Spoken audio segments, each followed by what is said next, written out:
मुझे loose loose loose रोज चटक उठ लाली तू करा दारू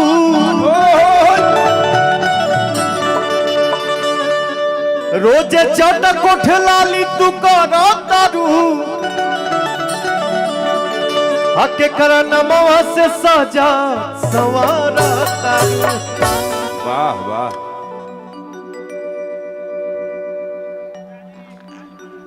एक ठो गाना हमारा आइल बा अरे रो उमर दे पुदीना जिंदाबाद होगा बारी बारी से ना होई कि एक ही बार सब गा दी। वाह अरे मोबाइल जय हो मोबाइल मोबाइल जिंदाबाद जियो से लव यू मेरा भाई। एगो मेहरारू कहला सिया हाय कहला सिया जी कैसी हैं आप? अच्छी है ना। और सर समाचार बताइए। मेहरारू कह दिया अरे बाप रे बाप खुश रहें गोड़ मत लागा सरे इतना ठेहुन सदी से हाथ मत जाए दो। हम देखी ले रोजे के हुआर के हम देखी ले रोजे इहे गौर से राउर चक्कर चलाता के हुआर से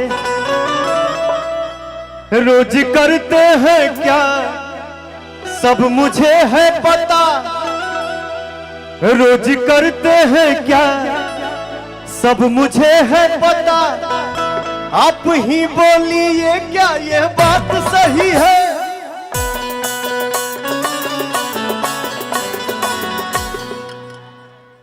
आप ही बोलिए क्या ये बात सही है। और 5-6 साल के लड़का को उठाला केहू के गोदी में जियो बेटा वाह लव यू जीते रहो मस्त रहो। तुमसा कोई प्यारा कोई मासूम नहीं है तुम जान हो मेरी तुझे मालूम नहीं है। तुमसा कोई प्यारा कोई मासूम नहीं है तुम जान हो मेरी तुझे मालूम नहीं है।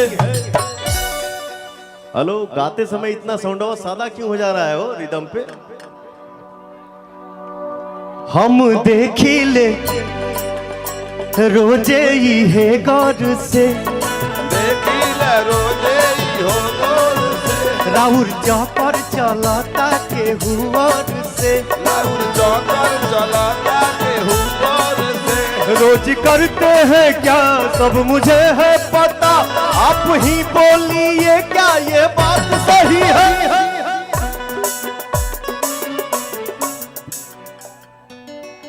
कितना अच्छा लागेला लव यू मेरा भाई कितना अच्छा लागता आज पूना के माटी पर आके कि पवनवा अपन लोकगीत गा रहल बा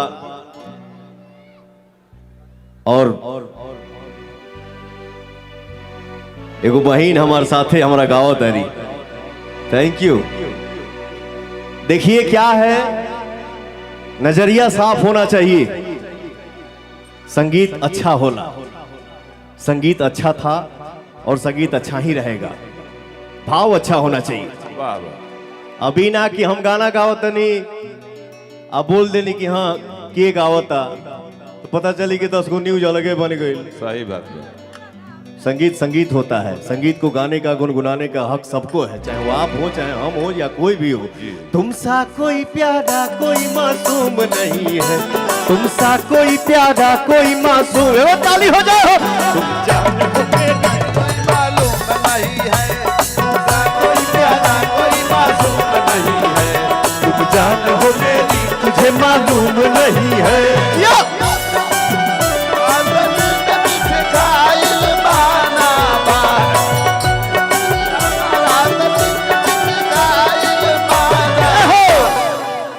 बहुत पहले हमारे वो गाना भैया चाचा के साथे साथे गांव के मेहरारू हिट करौले रही सर।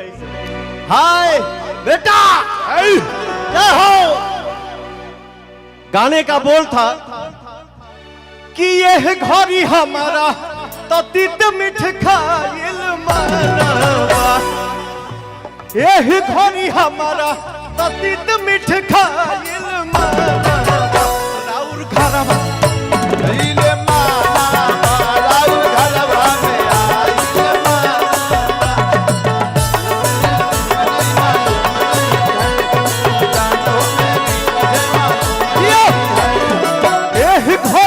हमारा ततित मिठ खाइल मनबा एह घरी हमारा ततित मिठ खाइल मनबा राउर घरबा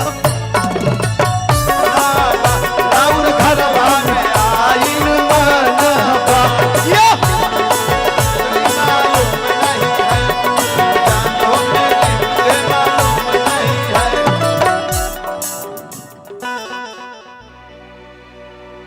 और का कहला सिया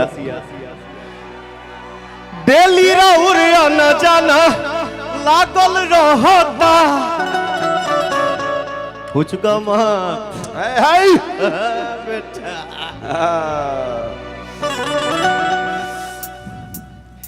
देखिए क्या है ना यही अपना समाज होता है। तनी हट बे बाबू यार यही समाज है। यहाँ एकक से के व्यक्ति से मुलाकात होगा। वीर पुरुष गजमुक्ति लीलार इतना सुंदर व्यक्ति